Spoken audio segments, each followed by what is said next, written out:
Olá, eu sou a Priscila Cunha e este é o Sem Protocolo, o nosso bate-papo direto, sem complicações, sobre os assuntos que importam aqui no Parlamento e no cotidiano dos mineiros. Na semana em que celebramos o Dia Internacional das Mulheres, infelizmente, nós temos de tratar de um problema grave que tem se tornado cada vez mais frequente em Minas e no país. É o feminicídio, que é o assassinato de mulheres simplesmente por serem mulheres. Sobre isso, eu converso com Isabel Rodrigues, presidente da Comissão de Enfrentamento à Violência contra a Mulher da OAB de Minas. Bem-vinda ao Sem Protocolo, Isabel. É claro que a gente queria fazer esse programa na semana do Dia Internacional das Mulheres, com duas mulheres aqui falando de conquista, falando quanto a gente está ótimo, evoluído nessa questão, mas não é o que a realidade mostra pra gente, né? Não, a realidade mostra ainda uma sociedade muito perigosa para as mulheres, em especial dentro do seu ambiente doméstico e dentro das suas relações mais íntimas, relações de família, relações de afeto, ainda um espaço de muita violência. A gente completa aí 10 anos, né, da lei do feminicídio. Como que era antes da lei e como é que está nesse ponto? Que avaliação que você faz disso? A norma, ela vem evoluindo, né? Então, quando a gente pensa que tem 10 anos que o crime ganhou um nome próprio, mas ainda assim ele não era exatamente um tipo penal, um crime específico. A gente tem a nossa legislação brasileira evoluindo desde a formação, desde a República, desde a proclamação da República. Sim. Nós temos direitos das mulheres sendo conquistados de forma muito difícil e muito lenta ao longo de todos esses anos. Quando a gente pensa, por exemplo, que no Código Civil de 1916, que ficou vigente até 2002, a mulher ela é tutelada para o exercício dos seus direitos, para receber uma herança, para assinar um contrato, para arrumar um emprego, ela precisava da autorização do pai, do avô, do irmão mais velho, do marido, precisava de uma autorização, que é o que acontece hoje, por exemplo, com os adolescentes. Eles são tutelados no exercício dos seus direitos. Isso acontecia com as mulheres até 2002. Isso é muito recente. O Código Penal, que hoje é vigente, ele é de 1940. Mas as normas penais anteriores reconheciam de forma expressa que o autor do crime, caso ele matasse a mulher, porém trouxesse à tona a justificativa da traição, ele seria isento, honra, né? Ele seria isento da penalização. Sim. Ele seria dispensado da penalização. Sim. Isso era previsto em lei. Hoje nós temos leis que já não aceitam isso. Nós temos entendimentos nos tribunais de que isso não pode ser nem sequer suscitado como matéria de defesa, né? Mas isso aconteceu também de forma muito recente na nossa história. Por isso que foi necessário criar uma lei que deixe expressamente dito o crime contra as mulheres. Quer dizer, porque vai ter aquela pessoa sempre que fala, mas ser humano, não pode matar. Para que tem que criar uma lei específica para mulheres? Porque a nossa sociedade se desenvolveu sobre bases machistas, bases de distinção de gênero, situações que colocam a vulnerabilidade da mulher como um requisito. E isso a gente vê ainda no nosso cotidiano. O índice de violência, ele só existe porque ainda hoje a distinção de gênero permeia todas as nossas relações, desde que abrimos os olhos até o momento de dormir. É como se a violência contra a mulher fosse uma coisa cultural, né? Que já vem aí, por isso que é preciso ter um reforço. Eu queria saber sobre você, Isabel. Quando foi que você decidiu, porque hoje você trabalha também, não só na OAB, mas também orientando diretamente mulheres que sofrem algum tipo de violência, né? Sim. Quando foi que você decidiu trilhar esse caminho? Teve algum episódio de violência, algo que te motivou, que falou, não, a gente precisa de reforçar essa área? Eu trabalho especificamente com mulheres há mais de 10 anos. Hoje, na minha atuação profissional, inclusive, eu não faço atendimento de homens em processos de violência doméstica, eu não trabalho com atendimento de homens. por uma questão de convicção pessoal mesmo e garantia do direito dele de uma defesa adequada. Mas você sempre teve essa coisa desde a faculdade? Ou que horas, que momento que você falou, não, esse é o caminho que eu vou trilhar, eu vou defender as mulheres? Houve um processo, na minha atuação profissional, houve um processo muito marcante, que foi uma tentativa de feminicídio aqui em Belo Horizonte, onde eu atuei. O agressor, inclusive, ele era um advogado também. E foi um processo muito difícil, porque a vítima ela era de um relacionamento um pouco mais próximo de pessoas do meu escritório. Então, havia também uma questão de conhecer a pessoa e de entender o sofrimento dela.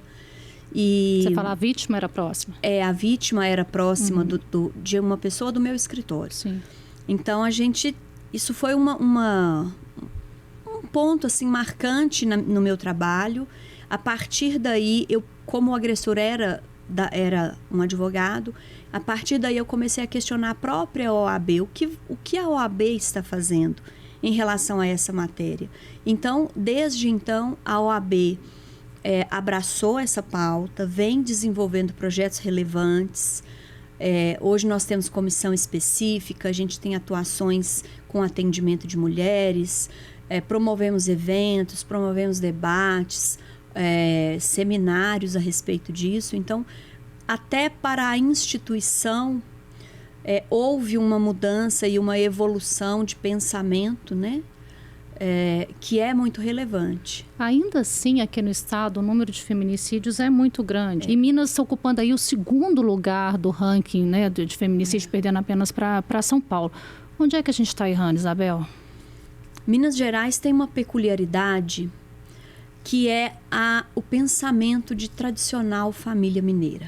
Conservador. Um pensamento conservador, um pensamento muitas vezes retrógrado, uma expectativa de que mulheres tenham esse ou aquele comportamento, e isso, como é uma questão cultural, isso acaba influenciando.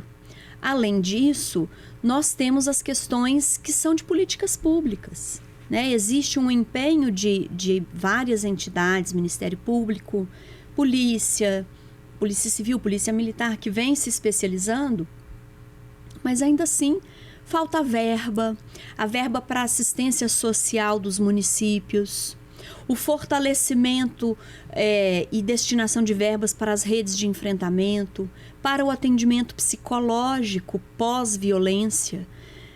Então, as vítimas ainda encontram uma dificuldade muito grande para alcançar políticas públicas eficazes. Entendi. O orçamento de Minas Gerais, do estado de Minas Gerais, para essa pauta é ainda muito baixo, muito baixo. A dotação orçamentária é insuficiente, e quando a gente pensa que essa dotação orçamentária precisa atender, por exemplo, políticas de abrigamento, que é talvez a política pública mais cara, mais custosa, mais dispendiosa nessa matéria, porque exige um espaço físico, 24 horas por dia, exige mão de obra qualificada, não só de segurança, mas de assistência social, de psicologia, de professores para atender os filhos dessas mulheres. É uma política pública cara, né? Então, o Estado não tem investido efetivamente no aprimoramento destas políticas. O Estado não assinou o Pacto Nacional também. O Estado não assinou o Pacto Nacional de Enfrentamento ao Feminicídio, e esse pacto garantiria, por exemplo, um aporte de verbas, e isso não aconteceu. Estou também na coordenação da rede de enfrentamento, e nós temos contato direto com a Subsecretaria de Políticas para as Mulheres, e nos foi repassado que, para o entendimento do Estado, haviam pontos do Pacto Nacional que não se adequariam a Minas Gerais, e por isso a necessidade de não assinar no entendimento do Estado. Eu acredito que, como política nacional, o fato de Minas Gerais não assinar representa muito. tem um impacto muito grande e muito simbólico e significativo de que talvez Minas Gerais continue ainda nesse ranking infeliz de estar liderando o número de feminicídios no país, uma grande, enorme quantidade de medidas protetivas sendo pedidas todos os dias no estado, um empenho enorme da Polícia Civil, por exemplo. A gente tem um número baixo de delegacias especializadas. Especialmente no interior, né? Num estado que tem 853 municípios, nós temos 70 delegacias. Isso é muito pouco. Porque vamos entender isso assim. Já é difícil para uma mulher vítima de violência essa força, esse ímpeto inicial de ir lá denunciar. Se a delegacia especializada está longe, especialmente para quem mora no interior, pode haver um número de subnotificações gigantescas, né? A questão da subnotificação, ela passa muitas vezes pelo entendimento da violência, o reconhecimento do processo psicológico da violência. Mas quando a gente vê os equipamentos públicos não funcionando no momento em que ela tem aquela coragem para fazer a denúncia, a gente vê que a gente perde essa mulher na rota da denúncia, né? Só em Belo Horizonte a delegacia realmente funciona 24 horas por dia. Somente na capital. E a capital é muito distante de vários pontos do estado. Então, o procedimento adequado para Belo Horizonte não é exatamente aquele adequado para o norte de Minas, Vale do Rio Doce, Vale do Mucuri, Vale do Jequitinhonha. A gente tem... De Minas são muitas, né? Sim. Então, a natureza e a especificidade dos atendimentos precisa acompanhar isso. A gente não tem isso no estado. Pois é, existe um perfil das vítimas, assim, e também dos agressores, vocês já conseguem mapear isso? Não existe um perfil próprio para as vítimas. Nós vamos encontrar mulheres de todas as idades, desde menininhas recém-nascidas, bebezinhas, até mulheres idosas. A gente já teve situação de mulheres que já estavam falecidas no IML e foram vilipendiadas ali. Então, a violência contra as mulheres, ela acontece para qualquer mulher. É bem verdade que quando nós somamos vulnerabilidades, isso vai se mostrando de forma mais cruel. Por exemplo, a violência da mulher branca quando comparada com a violência contra a mulher negra. Ali, a mulher negra já somou 2 vulnerabilidades. E a mulher trans? A mulher trans soma várias vulnerabilidades.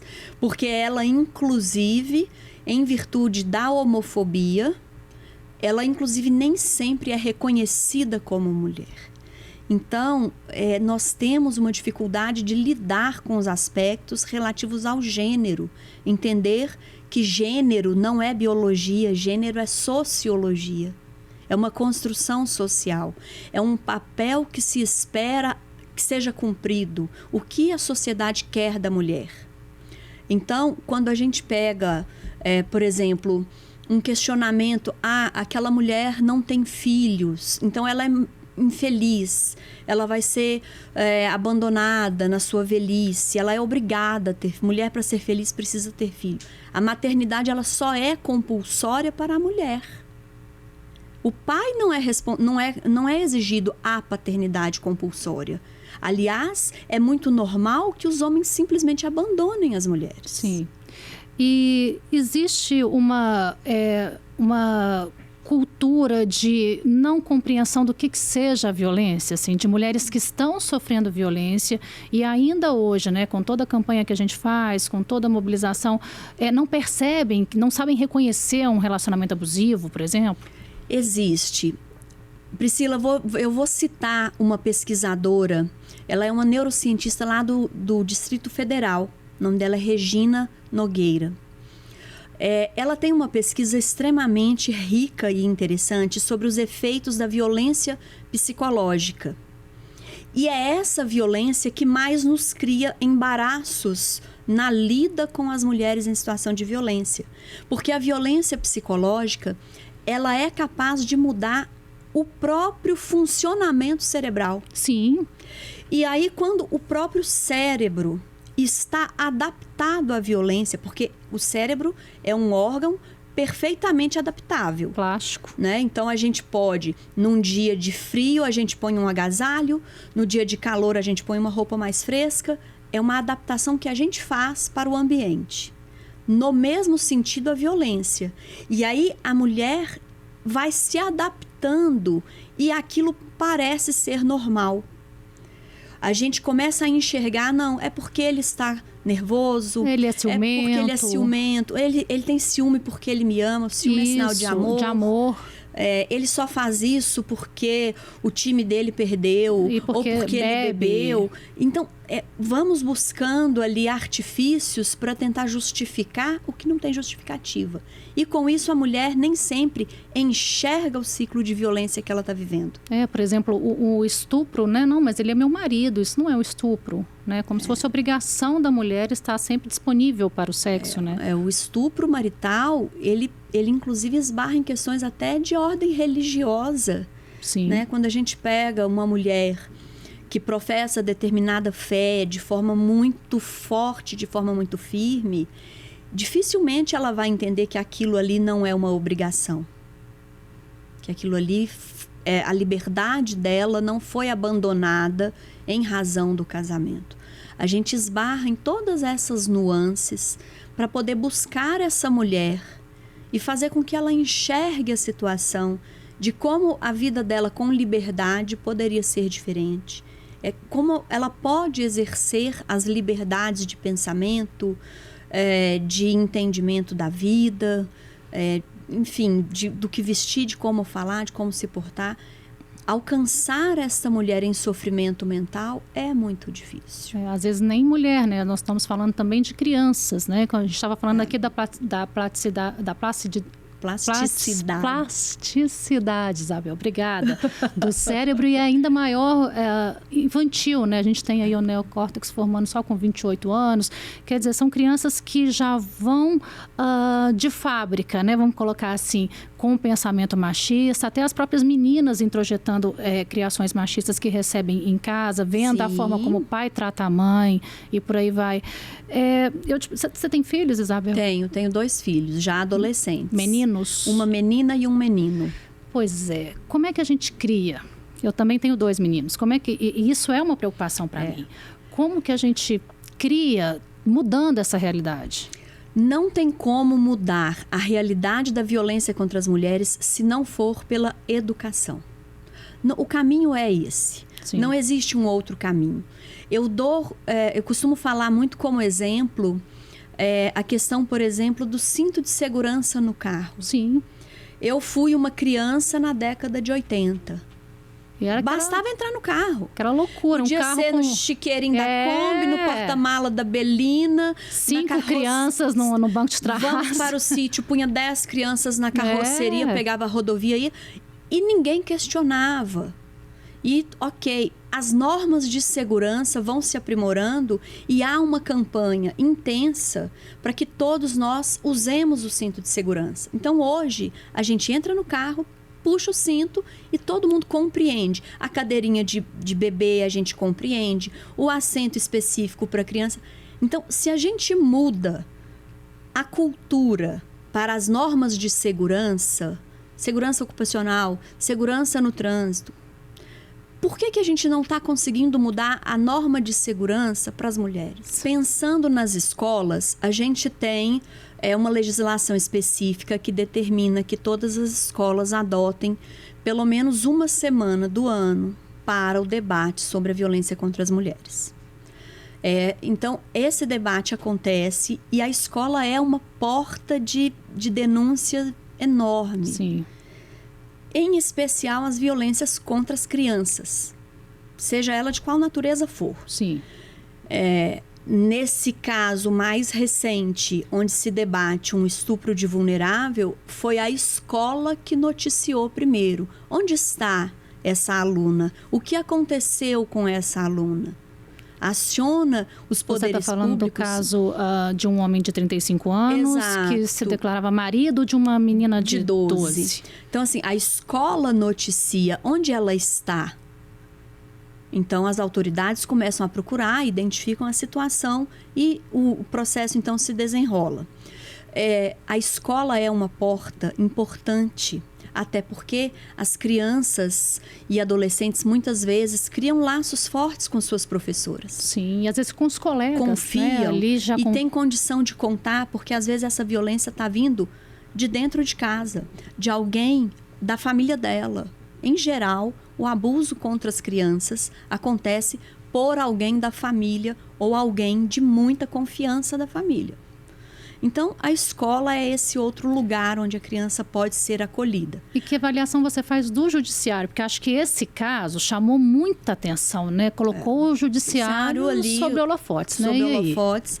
E a gente enfrenta um judiciário que também é marcado pelo machismo, né? A presença feminina no judiciário, ela ainda é pequena. Como é pequena, por exemplo, nas casas legislativas. Sim. Ou como prefeitas nos municípios, né? No cargo mais alto do executivo dos municípios.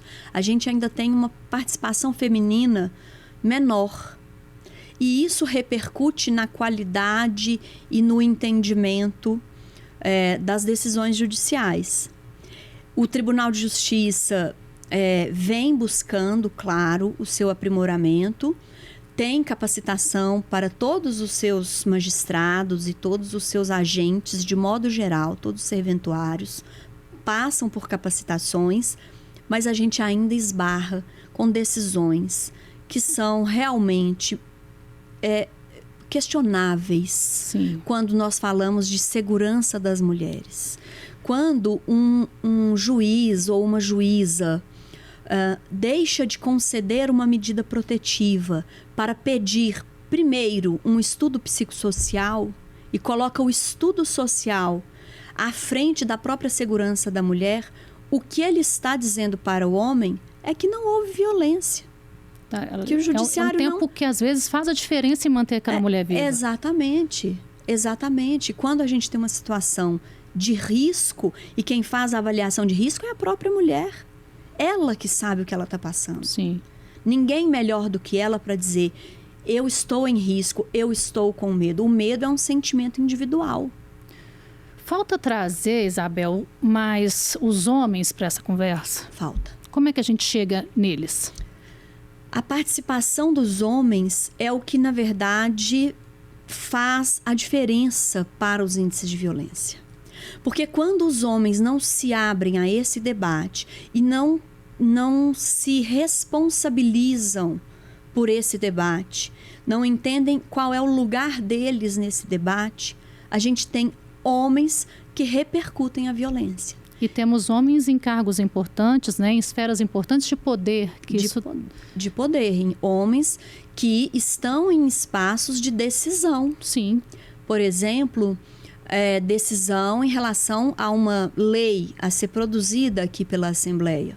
Poder de decisão em relação a uma política pública no Executivo. Chegou ao ponto da Assembleia de Minas ter uma política específica para as deputadas, né, para protegê-las no exercício do mandato. Ao mesmo tempo que isso é positivo, porque sim, elas precisam de proteção, desperta na gente uma sensação de vulnerabilidade muito grande, porque a gente pensa, se até essa deputada, né, que tem um cargo que ela é uma autoridade, ela é né? uma autoridade. Ela tem uma estrutura. Se até ela corre risco, imagina eu que sou uma pessoa comum, né? Uma cidadã comum, né? Olha a Marielle, né? É interessante, no julgamento do caso da Marielle, no STF, o voto da ministra Carmen Lúcia, e veja, a Carmen Lúcia é a única mulher no STF nesse momento. Uhum. O voto da ministra Carmen Lúcia trouxe um ponto que realmente nos incomoda. A programação, a organização daquele crime, primeiro pensou no assassinato de um vereador homem. Mas chegou-se à conclusão que matar a mulher era mais fácil.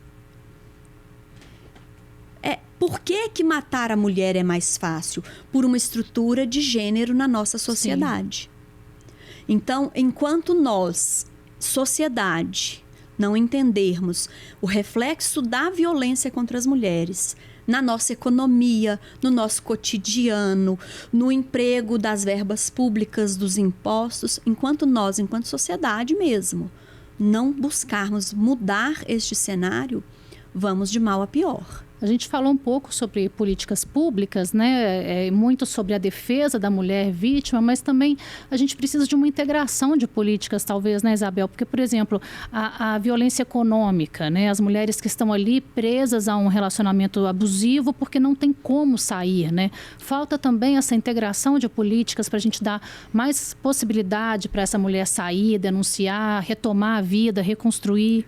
A ampliação, você fala sobre a violência e os aspectos econômicos. O aspecto econômico é talvez um dos principais pontos de aprisionamento das mulheres. Aqui na Assembleia foi aprovada uma legislação específica do Banco de Empregos para as mulheres em situação de violência. O que nós precisamos? Que esse banco de empregos seja ampliado. Que venha a iniciativa privada, grandes redes de supermercado, grandes redes de farmácia, que tem vários postos de trabalho, que tem possibilidade de deslocar essa mulher né, para um outro posto de emprego. Que a entidade privada venha junto ao Estado fomentar esse banco de empregos. Porque sem essa mulher ter uma verba, a tendência é que ela vai ficar, porque ela não está disposta a ir para debaixo da ponte carregando todos os filhos. De jeito nenhum. O judiciário, nesse ponto, é preciso dizer, as decisões das varas de família prejudicam infinitamente as mulheres.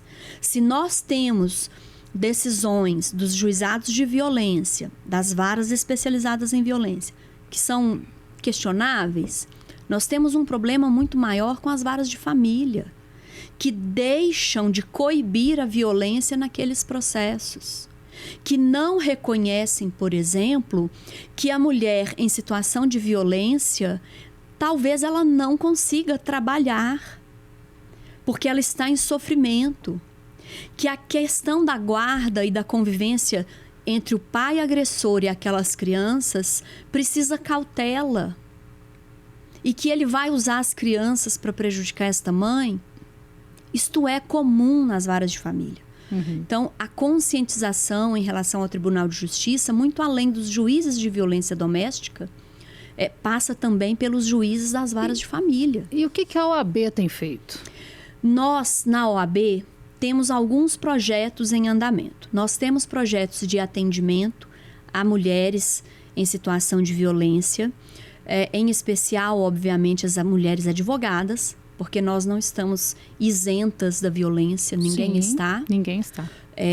A OAB promove o curso Maria da Penha itinerante, que leva a capacitação em violência de gênero para cidades do interior, e a gente vem rodando o interior de Minas Gerais, capacitando não só a advocacia, mas os agentes públicos locais, policiais, assistente social, a equipe de saúde, né? A gente busca com a prefeitura que esses profissionais venham participar também, para a gente buscar cada vez mais a melhor qualidade do atendimento, o maior conhecimento das informações. Né? A gente tem trabalhado arduamente em campanhas de conscientização, justamente para que a gente consiga. A OAB, ela é uma instituição muito capilarizada. Sim. Nós temos subseções em quase todas as comarcas. Depois do Tribunal de Justiça, a OAB é realmente uma das maiores instituições do Estado. Isabel, nosso tempo já está estourado, mas eu tenho uma pergunta que é importantíssima. Sim. Que eu preciso te fazer. Nós falamos que a violência está em todas as classes. Alguém que esteja nos assistindo agora, que percebe que está em uma situação de violência, o que ela deve fazer? Qual que é o passo a passo? Bom, a mulher sofreu a violência. Primeiro, acredite na ameaça. Não bota em dúvida, não. Acredite na ameaça. Não é da boca para fora. Não é da boca para fora. Procure a Polícia Civil. Não precisa ser a DEAN. Sua cidade não tem DEAN, vá em qualquer delegacia. Vá. Se tiver DEAN, vá à DEAN. Mas se não tiver, qualquer delegacia. DEAN, delegacia especializada. Delegacia especializada. Procure a Polícia Militar. A Polícia Militar tem um trabalho maravilhoso com a PVD. Procure a Polícia Militar em caso de urgência. Ligue para o 190. Fale o que está acontecendo. Pode procurar as redes de assistência social, CRAS, CREAS, CRANS das cidades, dos municípios.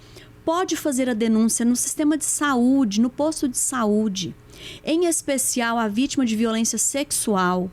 É importante que ela vá ao hospital fazer o protocolo das 72 horas, para que ela faça o tratamento imediato de urgência, preventivo de doenças sexualmente transmissíveis. É importante fazer a denúncia. Acredite, a maior parte das vítimas de feminicídio nunca registraram um boletim de ocorrência. O boletim de ocorrência e a medida protetiva são mecanismos eficazes de segurança. Tá certo. Muito obrigada. Tá dado o recado. Tá dado o recado. Muito obrigada pelo convite, pela oportunidade. E ficamos à disposição da Assembleia. Tanto eu pessoalmente quanto a própria OAB fica à disposição de todos vocês. Muitíssimo obrigada. E você assiste ao Sem Protocolo na TV Assembleia, pela TV aberta ou no streaming. O nosso videocast está disponível no YouTube e seu tocador de podcast favorito. Não tem desculpa para ficar de fora, hein? A direção deste episódio é de Érica Araújo, produção de Tatiane Fontes, áudio Eduardo Marinho e edição de Vitor Caldas. Até o próximo.